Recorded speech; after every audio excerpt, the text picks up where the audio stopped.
So hi guys, welcome back to my channel dream boys 94. So ఈ రోజు వచ్చేసి నేనైతే సాటర్డే రోజు ఈరోజు ఏ పూజ చేసే పవర్ చాలా ఎక్కువ ఉంటుంది అండ్ ఎలా చేయాలి ఏంటి అనేది పూర్తి డీటెయిల్గా మాట్లాడతాను. సో ఈ షార్ట్ని చివరి వరకు చూడండి, ఎక్కడ స్కిప్ చేయొద్దు. సో మర్చిపోకుండా మన ఛానల్ని సబ్స్క్రైబ్ చేసుకుని బెల్ ఐకాన్ క్లిక్ చేసి ఆల్లో పెట్టుకోండి అండ్ ఈ వీడియోని లైక్ చేయండి, షేర్ చేయండి అండ్ మీ అభిప్రాయం ఏంటో కింద కామెంట్ చేయండి. ఇంకా లేట్ చేయకుండా వీడియోని అయితే స్టార్ట్ చేద్దాం. Let's go. సో గైస్, ఈరోజు వచ్చేసి శనిదేవుడికి పూజ చేస్తే చాలా అంటే చాలా మంచిది అండ్ మనకున్న ప్రాబ్లమ్స్ ఏవైనా సరే అవన్నీ అయితే తొలగిపోతాయి. శనిదేవుడు చాలా పవర్ఫుల్, మీ అందరికీ తెలిసిందే. సో ఈరోజు ఒక సీక్రెట్ పూజ అయితే శనివారం ఈరోజు సీక్రెట్ పూజ అయితే ఉంది శనిదేవునికి చేయాల్సింది. సో దాని గురించి నేనైతే ఇప్పుడు మాట్లాడబోతున్నాను. జాగ్రత్తగా వినండి, ఎక్కడ స్కిప్ చేయొద్దు.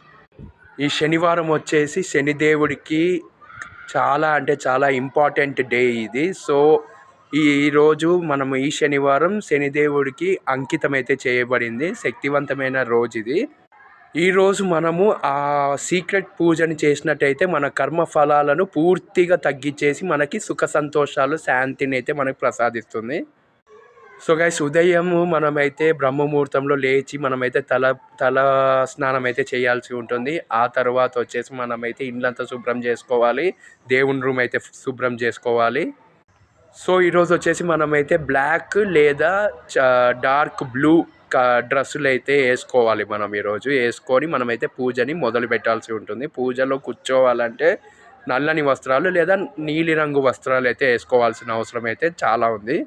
సో ఇంతకుముందు చెప్పినట్టే ఇంటిని అండ్ పూజా స్థలాన్ని రెండింటిని చాలా అంటే చాలా బాగా శుభ్రంగా అయితే తుడుచుకున్న తర్వాత పూజను అయితే మొదలు పెట్టాలి.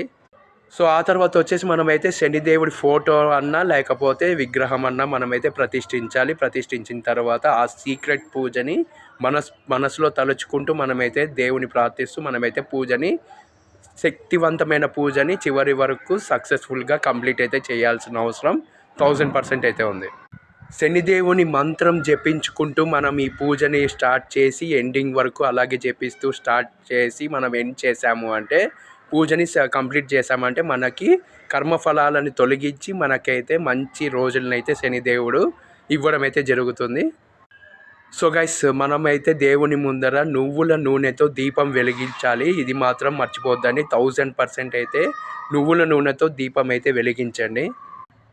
సో ఇంకా ప్రసాదం విషయంకి వస్తే నల్లని నువ్వులు లేదా నల్లని ఉలవలు, ఈ రెండిట్లో ఏదో ఒకటి మనమైతే ప్రసాదంగా దేవునికి అయితే సమర్పించాల్సిన అవసరం 1000% అయితే ఉంది. సో నచ్చితే కనుక ఖచ్చితంగా లైక్ చేయండి, అందరికీ షేర్ చేయండి, సబ్స్క్రైబ్.